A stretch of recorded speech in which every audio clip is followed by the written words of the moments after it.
అన్నదాత సుఖీభవ. Hello viewers, welcome back to Akshayapatra. ఇంకా మన ఛానల్ని సబ్స్క్రైబ్ చేసుకోకపోతే చేసుకోండి. ఈరోజు మనం 2 రకాల బొబ్బట్లు చూద్దాం. ఒక చిన్న గ్లాసు టీ గ్లాసు శనగపప్పు తీసుకొని శుభ్రంగా కడిగి 1కి 2 వాటర్ పోసి ఒక్క విజిల్ రావాలండి, అస్సలు ఎక్కువ రావద్దు. తీసి ఆ నీళ్ళన్నీ వడిపి పక్కన పెట్టుకోవాలండి. ఆ కింద వాటర్ మనకి చాలా టేస్టీగా ఉంటుంది. ఏదైనా చారులో కూడా వాడొచ్చండి. కొద్దిగా చల్లారిన తర్వాత ఇలా మిక్సీ పడితే పొడి పొడిలాడుతూ ఉంటుందండి. ఆ పొడి చేసి పక్కన పెట్టుకోవాలి. ఇప్పుడు మనం ఏ గ్లాస్తో అయితే తీసుకున్నామో శనగపప్పు, అదే గ్లాస్తో బెల్లం తీసుకోవాలండి. తీసుకున్న పొయ్యి మీద గిన్నె పెట్టి కొన్ని వాటర్ పోసి ఆ బెల్లం కరిగి పాకు వచ్చే వరకు ఉంచాలండి. కొద్దిగా ఇలాచి పొడి వేసి, ఈ పొడి వేసిన తర్వాత కలుపుతూ ఉండాలి. నెయ్యి వేయాలండి. వేస్తేనే కమ్మదనం, ఆ రుచి కూడా వేరే ఉంటుంది. అసలు చేసే రీతిలోనే మనకు రుచి మారిపోతుందండి. దాని ప్లేట్లు చల్లారబెట్టుకుని చిన్న చిన్న ఉండలుగా చేసి పక్కన పెట్టుకోవాలండి. ఇప్పుడు మనం పిండి కలుపుకుందాం. ఒక బౌలు గోధుమ పిండి, ఒక బౌలు మైదా తీసుకుంటున్నాను నేను. లేదు మొత్తం గోధుమ పిండి తీసుకోవచ్చు, కానీ కొంచెం టేస్ట్ చేంజ్ అవుతుంది. అందుకని చిన్న పించ్ ఆఫ్ సాల్ట్ వేసుకుని నెయ్యి వేయాలండి. వేసి కలుపుకోవాలి. వాటర్ పోస్తూ మెల్లిమెల్లిగా పోయాలి వాటర్. మరీ లూజ్ అవ్వద్దు పిండి. చపాతీ పిండి కంటే కొంచెం పలచగా ఉంటే సరిపోతుందండి.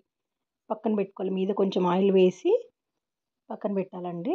ఇప్పుడు చేతులకు ఒక 10 మినిట్స్ అలా చేసిన తర్వాత చేతిలోకి ఆ గోధుమ పిండి తీసుకుని ఇలా చక్కగా నొక్కి మధ్యలో ఆ స్టఫింగ్ పెట్టుకోవాలండి. మనం పెట్టుకుని జాగ్రత్తగా క్లోజ్ చేసుకోవాలండి.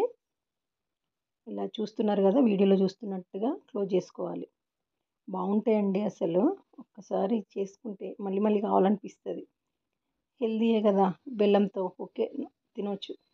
ఒక కవర్ పెట్టుకుని దానిపైన ఆయిల్ రాయాలండి. మనం ఎప్పుడైతే స్టఫింగ్ పెట్టి క్లోజ్ చేసినామో దాన్ని కిందికి పెట్టాలి.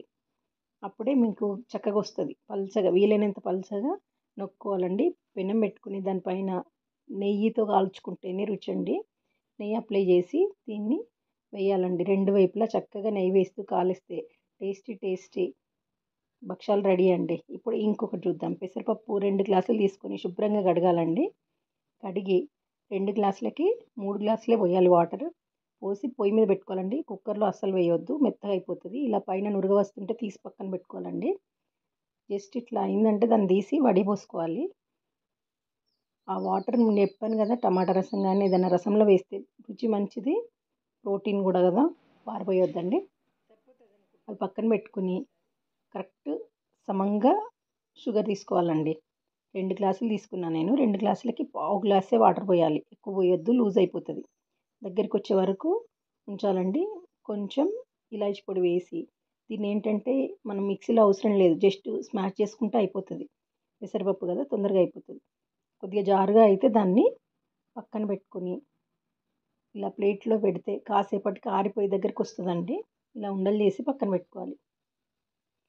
ఇప్పుడు గోధుమ పిండి తీసుకుని అందులో సేమ్ ఇందాకట్లాగే స్టఫింగ్ పెట్టుకుని జాగ్రత్తగా క్లోజ్ చేసుకోవాలండి. ఈ గోధుమ పిండి ఎప్పుడైనా పూర్ణం కనుక కొంచెం లూజ్ అయితే గోధుమ పిండి కొంచెం టైట్ చేసుకోండి. పూర్ణం గట్టిగా ఉంది అంటే గోధుమ పిండి లూజ్గా ఉంటే సెట్ అయిపోతుందండి మీకు. మరీ గట్టిగా రావు, మృదువుగా తిన్న కొద్ది తినాలనిపించేలాగా వస్తాయి. ఆయిల్ రాస్తూ చక్కగా పల్చగా నొక్కాలండి. పెనం మీద నెయ్యి వేసి కాల్చుకుంటే టేస్టీ బొబ్బట్లు రెడీ అండి. ఈ ఉగాదికి చేసుకొని ఎలా వచ్చాయో నాకు కామెంట్స్లో చెప్పండి.